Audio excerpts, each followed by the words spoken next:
you mentioned Angus Madison, Utsa Patnaik, and Will Durant. So to that list, I want to add a couple others.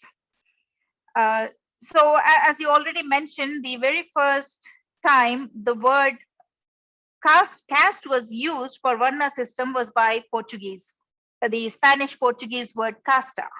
So this was used by a Portuguese traveler. His name was Duarte Barbosa.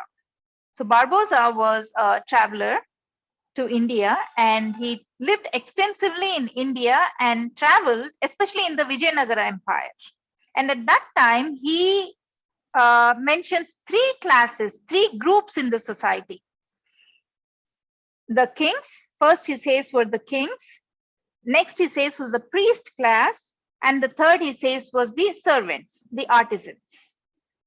So he did not mention the four varnas like it actually was. So this actually indicates that the distinction was not so vivid to the outsider. So what I'm trying to point out here is, if there was a discrimination, if there was any kind of discrimination or oppression of one group by the other, then such travelers, I mean, the division would have been so vivid for people, outsiders. So he does not mention it. And he also categorized these three categories, and he does not talk of them in moral terms. He doesn't moralize this order, indicating that there was nothing to criticize about it. And then there were other European writers, and of repute is this person called Jean-Baptiste Tavernier. So Tavernier was a French merchant, and he was more interested in trade. And he talks about the rule of Aurangzeb. So this was in mid-17th century, and he talks a lot about Aurangzeb's rule. And he also talks about the trade relations between India and Europe. And he lived in India, traveled back and forth several times, but he barely mentions the Varna system. Doesn't even talk about it. And then comes in 1768, Alexander Doe. This is also a work of repute. And he was actually an army officer in East India Company.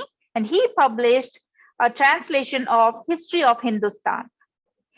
In that, he mentions current day affairs, the character of Hindu customs, beliefs, their manners, their conduct. And he is said to have adopted a Brahminic view of Indian society.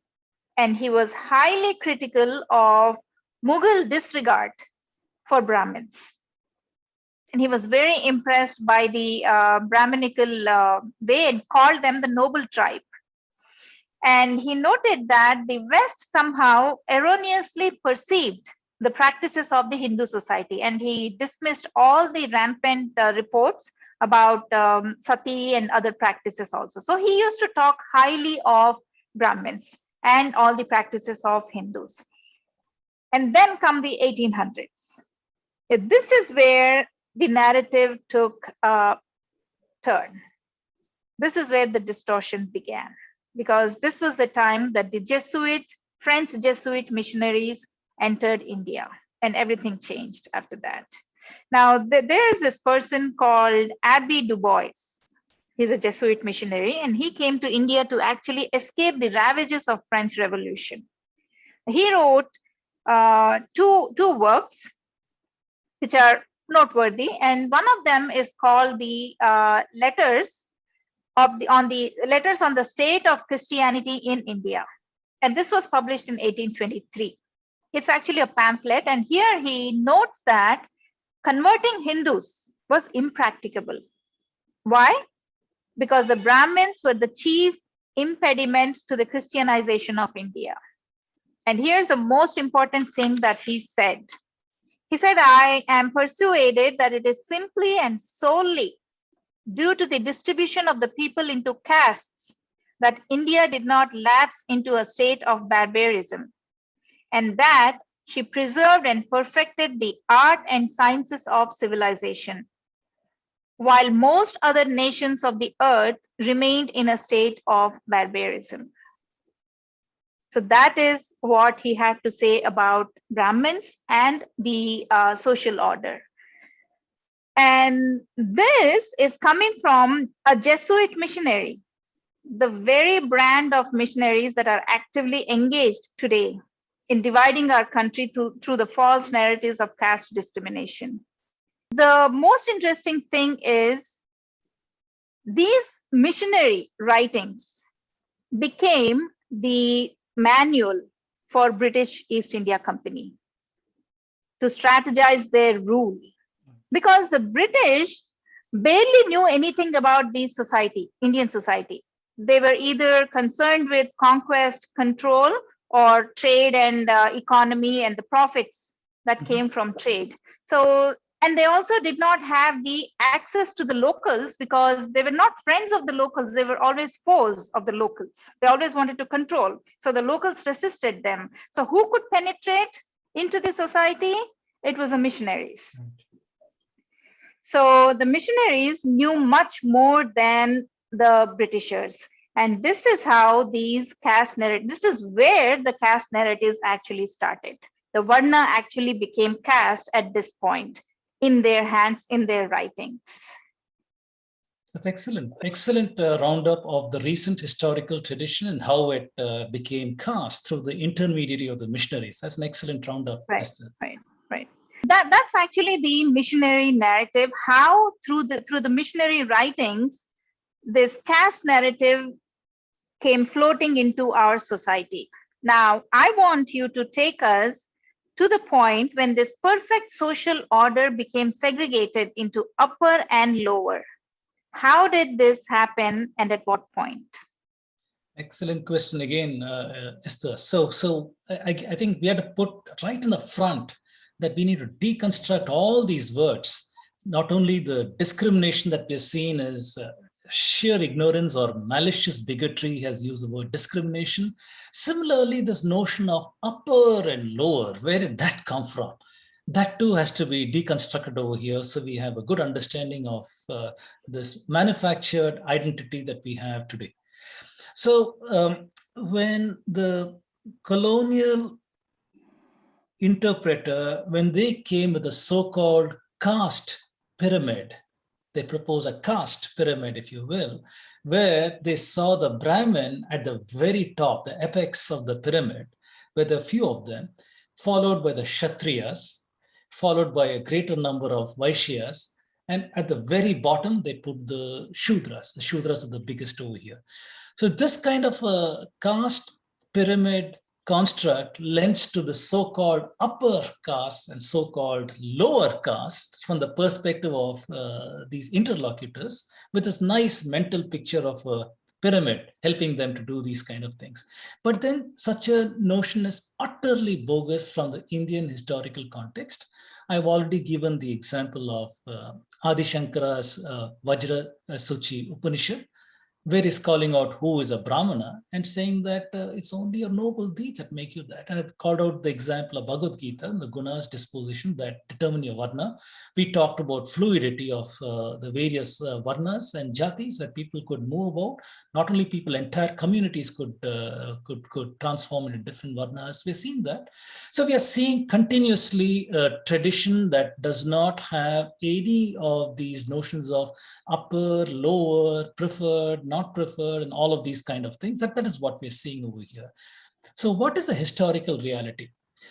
Historical reality is showing, for example, if we take Dharampal's writing. So Dharampal went to the libraries in UK and he read the British records just before they came to India, the colonial onset of the East India Company, and took their senses, their readings, their writings, and tried to understand how British India was, or just on the onset of British India.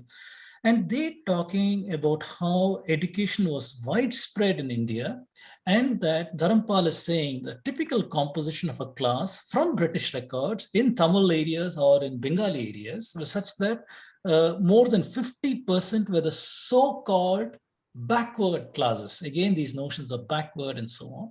And about 30 to 40% were the other classes like the Kshatriyas, Vaishyas, and other such people. And less than 10% were the so-called Brahmanas. And in such village schools, the teacher would teach all these children accordingly. And we are seeing this replicated throughout India. Wherever there was a temple, there was a school, there was a typical composition of that school also. If we take this evidence, we have to ask the question, was there discrimination into upper and lower? We are not seeing that over here. We are seeing that children of all backgrounds are over here and receiving an education. So this upper and lower is a filter that has been post-applied by later writers and commentators from the British era, colonial era, missionary era, and our sociologists and Marxists of today. These are the ones who are using these categorizations. Okay, if we leave Dharampal aside, we also have evidence, if you look at the health area of India, that there are British writings that is talking about groups of Brahmins who are going about the countryside and the town side and inoculating people before the onset of annual diseases that might come. And the question comes, did these people only inoculate the Brahmins? No, they inoculated the entire countryside because they knew public health is important. We don't see discrimination there. We don't see upper or lower or any such thing in that historical record. The next thing is, if we go to the colonial society, medieval society, or ancient society, we are seeing that goods and materials were exchanged at village bazaars and other such places where everybody was interacting in commerce. There is no discrimination. There's nobody saying, I'll only buy from upper caste people or I'll only buy from lower caste people. No such thing. You wanted something, you'd go and do an exchange and wherever you wanted to. We are not seeing this kind of thing. So where we are seeing this kind of narrative come, as you rightly pointed out, was from the missionary narrative. The missionaries who saw that the Brahmin is a chief impediment against their conversion. If they understood the Brahmin is the chief impediment against conversion, and the Brahmin is the one who is the strength of the social organization, they knew that if they can deconstruct, destroy this Brahmin over here, or the narrative around him, then, or make it negative, they'd be able to divorce huge sections of people away from their bedrock of Vedic Sanskrit background and then convert them. Try to infuse anger in them through atrocity literature and those other such things. And we are seeing that again and again. I gave the example of Caldwell. Caldwell is only one missionary. There are many like him, Pope and many, many others, and you called out a few names also.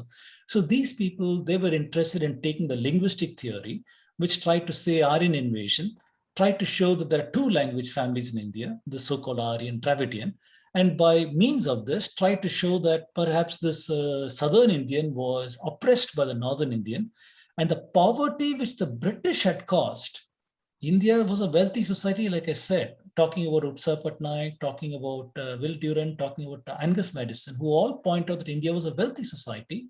We fell from 23% of the 24% of the world GDP at the onset of East India Company, all the way to less than 4% at independence time. And this poverty was caused by the British. Now, the British introduced ethnocide in various mechanisms. I've called out 4 or 5 mechanisms. One mechanism is this widespread poverty that they created through high taxation. Through very, very high taxation, they were able to tax the society so much that they also caused collapse of the social order in various ways. And I'll talk about that. So they caused that. They caused ethnocide by distorting our history. They caused ethnocide by destroying our religious systems by missionary activity. So they destroyed by bringing in English as the medium of education since 1825, by not supporting Sanskrit for education and so on. So by various mechanisms, the ethnocide which the British introduced changed our structure entirely, and the narratives and the way that we look upon ourselves. So these things are destroyed. Having introduced English as the medium of instruction, the British wanted the society to adopt English as a whole. And they knew that the most respected person here is a Brahmin. If they get the Brahmin as the principal of the school, as the college, or the teacher, and so on, other classes of people will also join in. They knew that. So everywhere they favored the Brahmin for as a principle and other such things. The missionaries inverted this for their own purpose by saying, look, it is a Brahmin who's controlling access to jobs and to progress and to modernity by not giving you chances for education. Only the Brahmins are over here.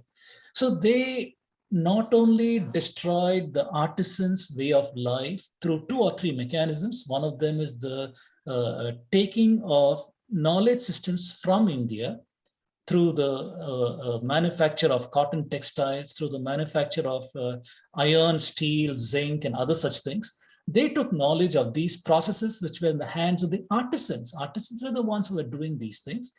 The high taxation on India allowed them to take that money and support the industrial revolution in their own country, that they could have industrial revolution, take the knowledge systems and start ramping up, industrialized. They denied India the participation in industrial revolution by not giving licenses to start factories, and such things. So India was made into a captive nation for the finished goods of the British. So by destroying the systems in India through taxation and by unfair trade practices, they ensured that Indians would buy only these foreign goods. Nobody would buy these artisans' goods anymore. So poverty was engineered by the British on a large scale mechanism. This impoverization, along with the narratives of the missionaries, had great effect in how, including the census, like I said, stratification of the so-called caste and other such things. This ethnocide had the greatest impact on India. Let us not also forget that it was during British time that India endured famines that killed many, many millions of people. So the poverty was a fact of life. People going into shells are a fact of life. The institutionalization of the Indian Jati Varna into caste by the British is again a fact of history. And the orderings in social preference by Risley, again, a fact of history. So the society reacted after all of these things in strange ways because so many perversions were thrust on us. And so society has moved in strange ways to deal with all these forces that have been pushed on India. And that is what we are seeing today. So people have internalized this notion that the missionaries are pushed into their head that the Christian civilization is advanced, it is modern, it is progressive, it is scientific, whereas all the facts show against this. The Christian civilization was one that is against science. Every time science came and denied the assertions of the Bible, they would say science is at war, like the theory of evolution. Even today, it's at war with biblical traditions. So we are seeing that. The notion that they were modern and we were primitive, utterly wrong. Before they came, they were uncivilized in the knowledge systems they had. They used Latin numerals till 1500s in Europe. What computation can you do with Latin numerals? What can you do with that? It's only after Adam Rees, a German, wrote a book showing how Indian numerals, place value calculations, decimals could help greatly in computation in 1550 or so. Only then Europe, with the printing press, obviously, widespread rejection of Latin numerals happened. People started using the Indian numerals for computation. 100 years after that, there's Newton. So the very notion that Christianity is one of modernity and modern, all this is bogus. It is the Indians were much more advanced for the longest time. It was the impoverishment of the Indians that caused all of these things. So every one of their assertions is against the historical tradition, but Indians internalized these things. Indians internalized because they saw these people as superior. They saw the language as superior because they were not supporting Sanskrit or vernacular. By promoting only English, they caused the rise of a class of elites in India who looked down upon the vernacular, who looked down on Tamil, Telugu, Kannada, all these were inferior languages, and they were superior that conversed in English, and the power structures were set up that way. And after independence, this whole thing has continued into the so-called upper caste, so-called lower caste, caste system, oppression, discrimination. Even today, we are using the language of the oppressor, in this case, the British. Their language and their distortions has been institutionalized, and we're using that today. So Esther, this is a huge discussion into seeing why our people still use this failed identity that the British have manufactured for us on ourselves today. It's institutionalized in our constitution. It's institutionalized in our laws.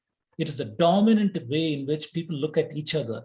It conveniently helps these malicious agencies even today. Agencies such as Christianization, the missionaries, it helps them a lot. Agencies such as Marxists, it helps them a lot. The conflict dynamic, they love it, because if all of India can be positioned as class conflicts, it helps their cause. So they love it. It helps the so-called liberal academia, because they are the Nehruvian socialists, and they are in bed with the Marxists in this whole conflict narrative and the subaltern views being pushed up, this kind of a narrative. So this is what they are all about. So everybody in this bigoted, malicious agencies is supported by the narratives that continue on till today. This is what we are seeing. So your question is very relevant. It's a huge answer why Indians still use this notion of upper, lower, whereas the historical tradition shows none of these things are existing. These are bogus, manufactured identities. Yeah, it's interesting how one group of Western writers are called out by another group of Western writers. Now, if you look at the writings on India by outsiders, the Indian ethnographers, they can be categorized into three: the Orientalists, the utilitarians, and the evangelicals. So the Orientalists were people like Max Muller, Sir William Jones, etc. Now, utilitarians, the most dangerous, are people like James Mill. I'll get to this man. Yeah, I'll get to this man in a minute. Now, then there were evangelicals like Charles Grant and a long list of later missionaries. Now, Mill was a utilitarian. His work was the first ever systematic history written on India. He was a biased, bitter, contemptuous journalist. Now, he published a voluminous work just before 1825, which you said when Anglicization began. In 1817, he published a volume on the history of British India. And after this publication, he secured a lifetime employment with East India Company. So you can see the agenda there. So, and in my opinion, this is the very first anti-Hindu propaganda. Anti-Hindu narrative began in 1817 in the writing of James Mill. That's the conclusion. Now, the irony is Mill never visited India. The utilitarians, together with the evangelicals, they spent all their life spewing venom on Hindus and especially Brahmins. And they debunked the appreciation that the Orientalists had for India and the Hindu social order. They were actually, as I said, were providing the anthropological service to the British, based on which the British actually charted out their strategy to control and conquer us. And in the process, the missionaries used the Varna grouping for their benefit, and the British used the Varna grouping by now it has become caste system. It had become caste system through all these writings and all that. So they used it for their conquest and their revenue. So that is how it created the caste system. So it helped many actors here. Many of these agencies were benefited by a narrative of this nature, constructed, manufactured narrative of this nature. And we are seeing that even today. Right. Yeah. We see that even today, yes. And it continues. Whatever they started in the 1800s, it continues. The Anglicization and the Christianization, because they thought, evangelicals thought, that we were very primitive, and Anglicization and Christianization was the only cure to our depravity. Yes. That's what they thought. Right. Raji, there is this conversation within the caste conversation. There is a sub conversation that goes on, and it's about scavengers. Now, in my opinion, scavenging, whether back in those days or in today's day, this is much more important than any other job in the society. For example, society could still survive without the services of a Brahmin. At the most, it would be illiterate. At the most, it would be its economy would be destroyed. A society could even do without the services of a kshatriya. Mhm. At the most, it would get annihilated in wars or be enslaved by another nation. But a society cannot just do without a scavenger even for a day. It would get infected and diseased in no time without the services of a scavenger. Why then were they separated from mainstream society? Not just in India. I'm not talking about just in India. But if you look at the history of the world, Mhm. Europe and other places, even in those places, scavengers were separated from mainstream society. So why were they separated? An excellent question, Esther. Again, this is one of those familiar fault lines that we see in India. The narrative that has been pushed by the Europeans that India has got all of these so-called untouchable and different manufactured identities like Dalit and other such things. Whereas the reality shows, the historical tradition shows something else over here. So the motivation that is typically attributed over here is one of discrimination, one of maliciousness, one of bigotry, and so on. Whereas we are seeing the people who use these labels are the ones coming the malicious view with a bigoted view and so on, because the historical tradition is showing some other reason for this entirely. And I'd also ask people to read an article by Sahana Singh in India Facts. I've forgotten the name of the article, where she's pointing out how the people who carried night soil, even in the European countries, they were treated in a certain way over there by having them at the outskirts of the town and so on. So all of these things we need to ask if what is the historical tradition for this whole practice. Now let's look at the facts. First fact, India is a tropical country, no doubt about that. We are subject to many tropical diseases, including things like dysentery, cholera, smallpox, malaria, and whenever monsoons come, we have water spread diseases, we got TB, pneumonia. Whole lot of diseases have been in India historically. These are not modern day diseases. These go back into antiquity. We've You been suffering froze. these things. Yes. Uh, the question would be, how did our ancient rishis address ill health? They have observed that epidemics are happening throughout society annually for a long time. How did our rishis address this issue? And we are seeing a lot of evidence that our rishis thought deeply about this problem and have got issues to address it. Examples are, if you take a look, growth of Ayurveda. Ayurveda's source is from Atharva Veda. In Atharva Veda itself, you're seeing encoding of medical knowledge. From that, we have got Ayurveda coming out. We have the greats, Shushruta, Charaka, Vagbhata, each of whom wrote huge compendiums of medical works. We are seeing great accumulation of medical knowledge over the long period of time. We are seeing, for example, in Shushrutta's works, description of more than 1,000 diseases. 1,000 diseases are discussed over here, along with medical means on how to cure these diseases. That also we are seeing here. So what we are seeing repeatedly in India is that there is a clear understanding of disease. There is a clear understanding of disease transmission vectors, of hygiene, of how to treat these diseases. We are seeing this from the medical point of view. We are all over, we can see that. As one example, I'll give a story from the Puranas. So my good friend over here, Sitaram Ayagiri, he has got a YouTube talk, which I encourage you to take a look at, where he's talking about Karkati. Karkati is a monster that consumes humans and so on. This monster does tapasya for a long time, and Brahma gives a bone finally.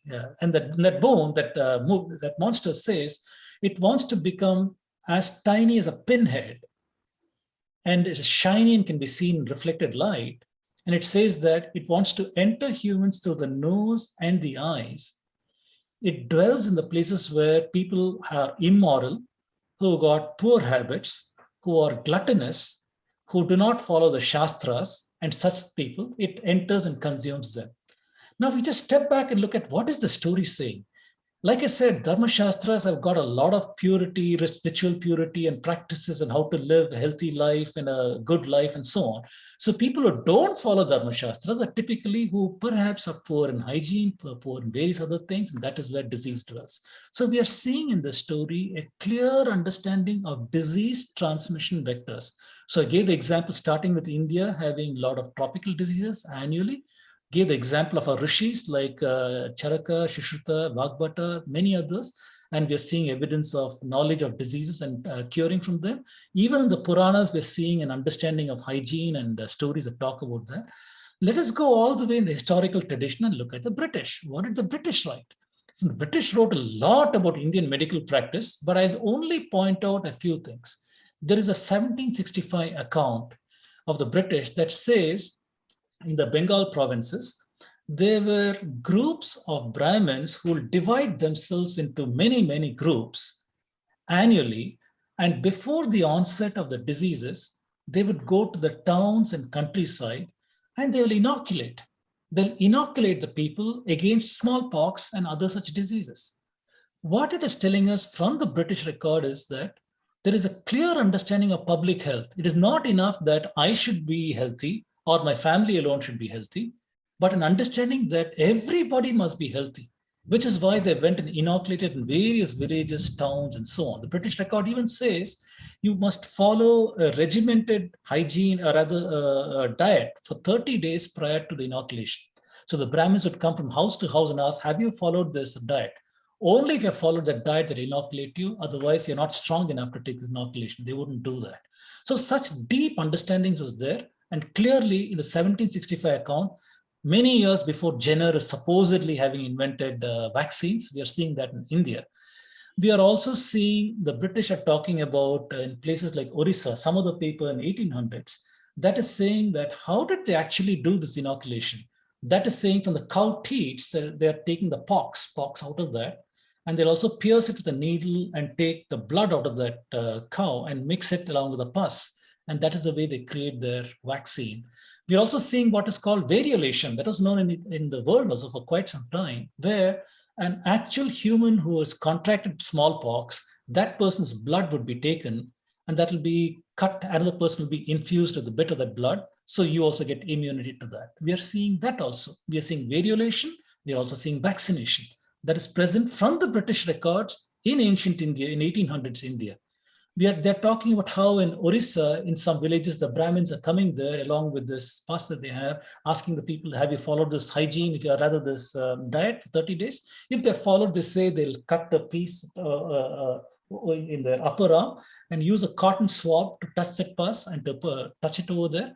And after that, they'll be given a drink of jaggery and rice water and such things and told to follow a certain diet. They fall ill for 3 to 5 days. After that, they're cured. So what we are seeing from the British records is that the vaccination was done, variolation was done, inoculation was done, public health was known. All this knowledge is not in British time, but ancient times, from Shushruta's times and perhaps earlier, we are seeing these practices. This is what we're seeing. Clearly, ancient Indians in the historical record had a deep understanding how each person's jati has different health hazards.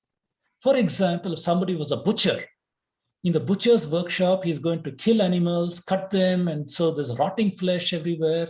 And when there's rotting flesh, E. coli and other such kind of bacteria are growing over there if you're not clean enough in those places.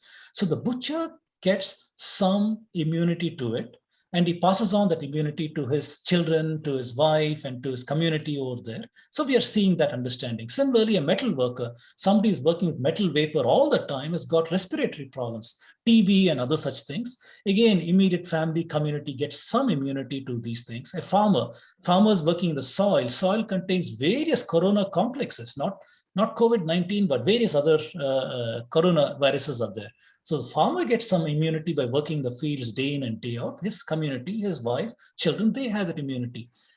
Who is the person who does not have that immunity?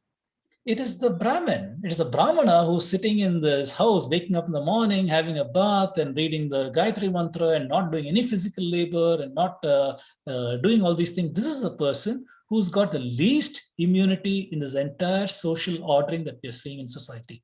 So prescriptions were born about in terms of how the vastu should be done. How should the town vastu be done? If the agraharam is over here, here is where the artisans are, here is where the kshatriyas are, here is where these people are. This is not discrimination. This is an understanding of public health.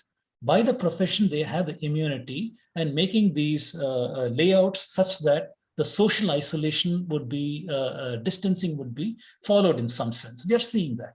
So social distancing or isolation was prescribed via the vastu that we are seeing, because we are seeing some sections of society have got some hygiene, some immunity, and some sections do not have that immunity.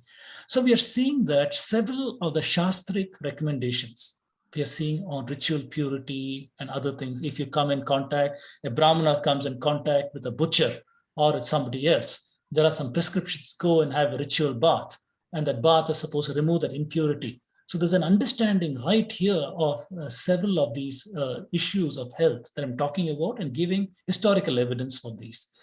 So people also understood that there are some professions that deal maximally with much of the public health issues. And there were people who carried night soil. People who carry night soil. People, the chandalas who deal with dead bodies. They carry not just dead bodies of Brahmins or others, they carry dead bodies of everybody. They carry them, they test the cremation ground, they cremate them, deal with the various things.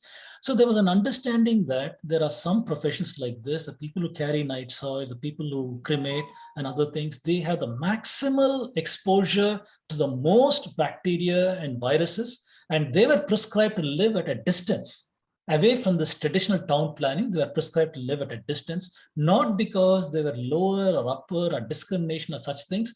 This is an encoding. This is a society's reaction to understanding public health issues and ensuring that the social organization continues. Because it's not as if they did not want them. Like you correctly said, if the people who carried night soil did not come and clean the septic tanks in various houses of those days, no flush drainage, right? Other than Harappa, we don't see that later on in India. So we would have diseases, we'll have all kinds of problems. We needed these people to come and do that. Similarly, if there was no chandala or people who dealt with dead bodies, then the Brahmin has to deal with his own dead. Doesn't happen. So even when the Brahmin dies, he's carried with the chandala to the cremation ground. Society valued everybody, and society reacted in certain ways for public health reasons. So this is the response. We are seeing the response of ancient and medieval society to health via social distancing. This has now been positioned with great bigotry, I must say, as if it is discrimination by the so-called Marxists, by the so-called sociologists, by the so-called left liberal academia, by the media. Completely lost sight of the historical narrative over here, but they're so eager to take the Western missionary line and position this as discrimination. In today's world, Esther, we are seeing that we are super scared of COVID-19, right? The minute somebody sneezes, we run for our lives and cover our face with a mask, things of this nature, because we are all social distancing. We're social distancing, we're masking. If we get a visitor from abroad or somewhere else, that tell them, you don't come to my house. You social quarantine for 14 days. After quarantining, you come to my house. Are we practicing untouchability? Right. Are we all practicing untouchability? How ridiculous is that? We understand the public health significance. Why wouldn't one understand that ancient India's reaction was similar in practicing this distancing between the different professions and the jatis, because each person had occupationally exposure to certain kind of health hazards and developed certain immunity, which other sections of society, by virtue of their occupations, are not exposed to. This deep understanding was there in India, and I've given the proof by talking about the medical knowledge, by the British records of Indian knowledge of inoculation, other things I've shown, by the story of Karkati in the Puranas.